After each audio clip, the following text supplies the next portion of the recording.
Hello, my name is Jennifer López Pozo, and today I'm going to talk about natural hair care or curly hair care. I've been naturally curly since 2016, so all the information I'm going to say is based on my personal experience and an investigation I made before. So, there are two things that we have to find out first to care properly of our curly hair, and those are our hair type and our hair porosity. Finding out these two things is very important because based on those, we are going to choose the products and techniques that we are going to use. Let's start with our hair type. The hair type is the type of hair that we have on our head. It is divided in three types: wavy, curly, and kinky or coily. The wavy hair is usually greasy at the roots but dry at the ends. It has like an S form that starts from the middle length to the ends. It's recommended to use light products in this type of hair because it doesn't need a lot of hydration or fixation. Some recommended products are light gels, light leave-in conditioners, and light creams. The next type of hair is curly hair. It's my hair type, and it has a shape similar to a corkscrew. As you can see, it looks like a corkscrew. It has a circumference similar to a Sharpie marker. This type of hair is dry, so it's important to use moisturizing products, and it's a little bit frizzier than the wavy hair, so it's also important to use thicker products in this type of hair, like medium haul gels, medium haul leave-in conditioners, and a styling cream, a little bit thicker. The next type of hair is the kinky or coily. It is subdivided in three: 4A, 4B, and 4C.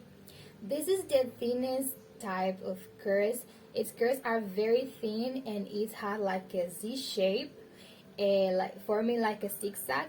This type of hair is usually very dry, so it's important to use moisturizing products and moisturize your hair at least once a week. People with this type of hair usually have dry scalp, so it's important to use cream, butters or oils in your scalp and massage your scalp to prevent dry scalp. Some recommended oils or butters are almond oil, argan oil, cocoa butter, and karité butter. Now let's talk about hair porosity. Hair porosity is how close or open we have our hair cuticles. It is divided in three different types: low, high, and medium. Low porosity means that your hair cuticles are settled down. If you have low porosity, your hair gets wet very difficult, and it dries very slow.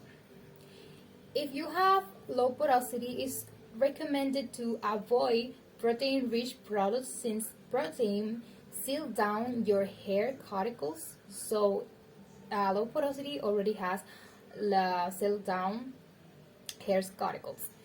So it's important also use watery products in this type of porosity because it helps to get into the hair easily.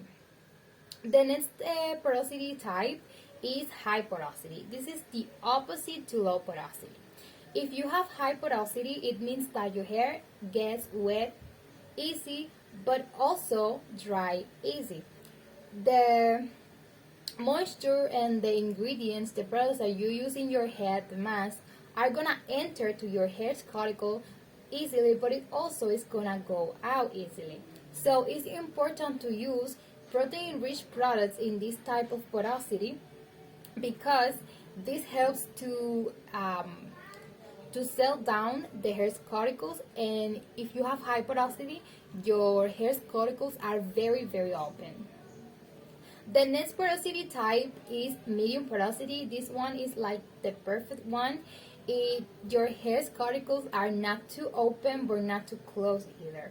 So it's like the perfect one. You can use protein-rich products but not use it too often because it also can damage your hair. Let's continue with some extra advices or tips that I'm going to give you. And the first one is to use a satin bonnet while sleeping. It helps your hair and your definition last longer. It helps to prevent frizz, and it also prevents breakage. The second tip I'm going to give you is to use products free of silicones, salts, sulfates, parabens, because those ingredients can damage your hair. The next advice is to use protector styles. Protector styles are like box braids, Senegal twist. This type of hairstyles helps your hair to maintain their moisture, and also it helps to grow your hair a little bit faster. And the fourth advice is to use a hair mask at least once in a week, because it's very important to moisturize, to nourish, to hydrate your hair weekly. The next advice is to use combs and brushes that are specially made for curly hair, because there are some combs that are very thin and small, and if we use them we are going to break our hair. And the next advice, and the last one, is to create a capillary schedule. A capillary schedule is like a schedule that we create depending on our hair needs. For example, if our hair is low porosity and we wash our hair once a week, we can create a capillary schedule with all the masks that we are going to use in that month. For example, I have high porosity, and I use three hydrating masks a month and one protein rich mask a month. So that is everything for me. Thank you very much for your attention.